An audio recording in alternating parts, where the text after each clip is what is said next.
ಸಂಕ್ರಾಂತಿಯ ಸಂಭ್ರಮವು. ಸಂಕಾಸುರನ ಸಂಹರಿಸಿದ ದೇವತೆ, ಸಂಕರಾಸುರನ ಸಂಹರಿಸಿದ ದೇವತೆ ಸಂಕ್ರಾಂತಿ ಹೆಸರಿನಲ್ಲಿ ಆದಳು ಪೂಜ್ಯತೆ. ಸಂಕ್ರಾಂತಿ ಹೆಸರಿನಲ್ಲಿ ಆದಳು ಪೂಜ್ಯತೆ.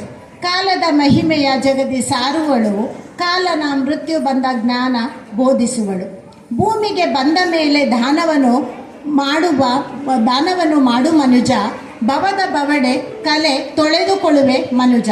ಬಾಗಿನವ ಸುಮಂಗಲಿಯರು ಗರ್ಪಿಸಿ ಈ ಜನ್ಮದ ಕರ್ಮವ, ಭಗವಂತನ ಚರಣಗಳಲ್ಲಿ ಕಳೆದುಕೊಳ್ಳುವೆ ನೀ ಮನುಜ.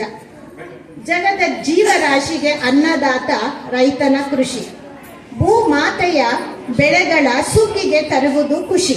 ಸಹಬಾಳ್ವೆ ಸೋದರತೆ ಸಾರುತ್ತಾ ಬರುವ ಸಂಕ್ರಾಂತಿ, ಸರ್ವ ಜನರಲ್ಲಿ ಭಾವೈಕ್ಯತೆ ತರಲಿ ಸಮೃದ್ಧಿಯ ಕ್ರಾಂತಿ.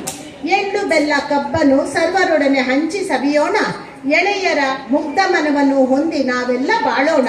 ವಿಶ್ವವೆಲ್ಲ ವಸುದೈವ ಕುಟುಂಬವೆಂಬುದ ತಿಳಿಯೋಣ, ಎಲ್ಲಿಯೇ ಹೇಗೆ ಇರಲಿ ಸನಾತನ ಸಂಸ್ಕೃತಿಯ ನಾವು ಸಾರೋಣ. ವಂದನೆಗಳು.